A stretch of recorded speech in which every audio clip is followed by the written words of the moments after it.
Target aneh Pioli. Stefano Pioli sebelumnya memiliki target aneh untuk 3 pemain baru AC Milan, Charles De Ketelaere, Divock Origi, dan Yacine Adli. Itu dilakukan pelatih AC Milan setelah kemenangan besar 4-2 AC Milan atas Udinese di San Siro pada laga perdana Liga Italia Serie A Sabtu 13 Agustus 2022 kemarin. Stefano Pioli berharap dua pemain Belgia De Ketelaere dan Origi dan Adli bisa membawanya kesulitan untuk menentukan starting line up atau skuad utama Rossoneri musim ini. Saya berharap untuk dibuat pusing dengan kedatangan Charles, Divock Origi, dan Yacine Adli, kata Pioli dikutip dari Sempre Milan. Bagaimana maksud Pioli yang malah ingin dibuat pusing dengan bergabungnya De Ketelaere, Origi, dan Adli ke Milanello? Saya berharap akan mengalami kesulitan dalam memilih susunan pemain dalam starting line up AC Milan. Namun Stefano Pioli tahu benar bahwa seluruh pasukannya harus bertarung dalam antrian positif untuk berebut tempat di skuad utamanya. Para pemain AC Milan tahu bahwa mereka harus bersaing satu sama lain untuk masuk tim utama. Kami memiliki tim yang kuat dan sekarang kami kehilangan Ibra yang masih cedera. Ada saat-saat dengan banyak cedera. Secara khusus tentang performa De Ketelaere dan Origi yang diturunkan sebagai pemain pengganti, Pioli memberikan penilaiannya. Para pemain baru perlu bermain, beberapa lebih sedikit siap. Origi telah melakukan beberapa pelatihan bersama kami. Charles baru saja tiba. Yacine Adli kuat. Lebih lanjut, Stefano Pioli memberikan pujian kepada Origi dan De Ketelaere yang menurutnya memiliki keunggulan masing-masing. Origi dan De Ketelaere datang dan langsung bisa tampil dengan baik, kata Pioli tentang penampilan Origi dan Ketelaere. Origi lebih dewasa dan berasal dari liga yang levelnya sangat tinggi, yaitu Liga Inggris, dan tipe tim dengan permainan yang mirip dengan kami. Charles De Ketelaere adalah pemain muda berbakat yang hebat. Dia sangat ingin tahu, tetapi dia memang menjalani musim panas yang terbatas. Kondisi fisiknya harus ditingkatkan lagi, tetapi dia memiliki segalanya untuk bisa bermain dengan baik. Tidak ada keraguan tentang bakatnya, tetapi dia telah bergabung dengan klub dari liga yang berbeda dan dia perlu waktu untuk beradaptasi, ungkap dari Stefano Pioli.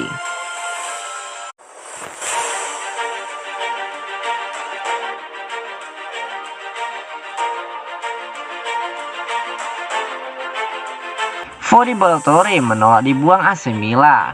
Bek AC Milan, Fode Ballo-Touré menolak pergi dari San Siro dan bertekad untuk membuktikan diri bisa masuk tempat utama di skuad Rossoneri. Laporan terkini terkait situasi transfer sang pemain menyebut beberapa klub telah maju dan menyatakan minat untuk mengontrak Fode Ballo-Touré dari AC Milan. Tetapi sang pemain tampaknya bertekad untuk menolak ramainya minat atas jasanya tersebut. Menurut apa yang dilaporkan Tuttosport, Fode Ballo-Touré adalah salah satu pemain yang masuk daftar jual AC Milan di bursa transfer musim panas ini.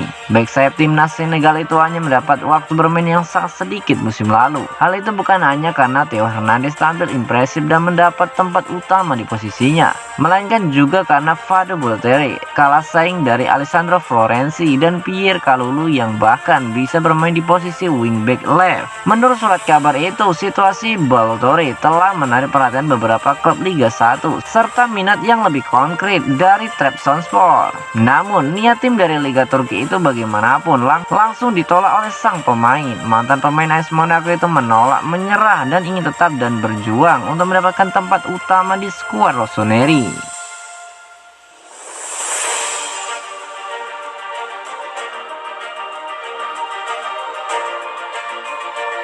Gegara Juventus, Milan ubah rencana soal Lazzetti. AC Milan dilaporkan mengubah rencana mereka mengenai masa depan Marco Lazzetti. Sebelumnya, Rossoneri berencana menyekolahkan pemain 18 tahun asal Serbia tersebut ke klub lain pada jendela transfer musim panas ini. Namun manuver Juventus yang sukses merebut wonderkid timnas Italia, Tommaso Mancini, membuat Milan memilih untuk mempertahankan Marco Lazzetti. Menurut La Gazzetta dello Sport, manajemen Rossoneri awalnya berencana mengirim Marco Lazzetti dengan syarat pinjaman ke kering untuk musim 2022-2023 ke klub peminat. Tujuan melempar Marco Lazetti ke klub lain adalah agar ia bisa mendapat jam bermain lebih banyak dan konsisten.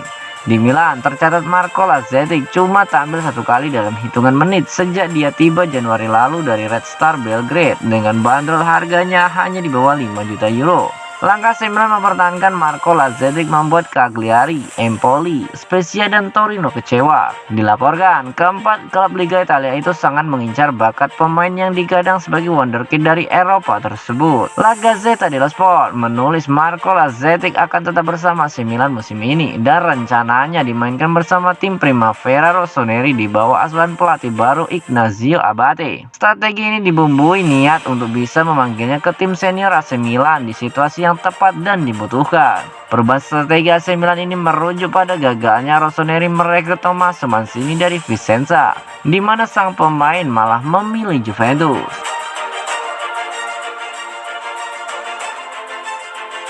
Claudio Ranieri ungkapkan, Ketlere praktis, elegan, dan tajam. Bagi penggemar AC Milan, Charles De Ketlere tak ubahnya seperti sebuah oase di tengah padang gurun. Sudah lama Milan tak merekrut pemain mahal yang begitu menjanjikan seperti dirinya.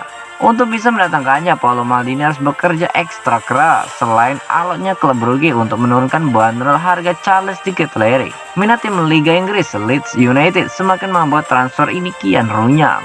Beruntung pada akhirnya, De Ketlere sendiri mendorong klubnya untuk melepasnya ke AC Milan. Pada akhirnya, pemain tim nasional Belgia itu berlabuh di San Siro dengan mahar tak kurang dari angka 32 juta euro. Pelatih legendaris Italia, Claudio Ranieri, memberikan pandangannya pada rekrutan baru Milan itu. Secara terus terang, ia memuji Paolo Maldini dan Massara yang sukses mengunci CDK, yang ia sebut sebagai pemain praktis, elegan, dan tajam.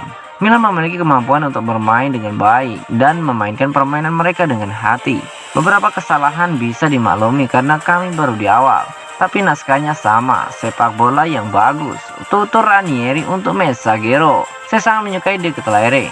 Sudah cukup bagi saya untuk melihatnya di lapangan sekali bersama Belgia untuk menghargai kualitasnya. Dia praktis, elegan, tajam, pendatangan yang sangat baik oleh Maldini dan Massara. Jelas dari Ranieri, AC Milan akan kembali berlaga di Serie A pada hari Senin dini hari dengan melawan Atalanta. Pioli kabarnya masih bimbang apakah akan memainkan Brahim Diaz atau Charles De Ketlere. Lihat bagaimana tampilan jersey ketiga Milan 2022-2023. Seragam ketiga Milan 2022-2023 bocor secara online beberapa bulan lalu dan Rossoneri akan merilisnya secara resmi minggu depan. Rossoneri hari ini telah mengumumkan bahwa jersey baru mereka untuk musim ini akan resmi dirilis pada hari Selasa 23 Agustus. Tema dan warna iklan mereka tampaknya mengonfirmasi kebocoran Foot Headlines mulai akhir Oktober 2021. Seragam ketiga Milan kemungkinan akan berwarna hijau militer dengan logo Puma dan Milan putih serta sponsor utama mereka Fly Emirates ditulis dengan warna kuning. Jersey ketiga AC Milan 2022-2023 yang baru sekarang tersedia untuk pre-order di store.acmilan.com, kata Milan dalam sebuah pernyataan resmi. Pesan di muka sekarang dalam versi otentik dan Anda dapat mengikuti kontes yang memungkinkan 3 pemenang yang beruntung mendapatkan kunjungan eksklusif untuk 2 orang ke Milanello, di mana mereka dapat menonton sesi latihan dan bertemu dengan beberapa pemain pilihan.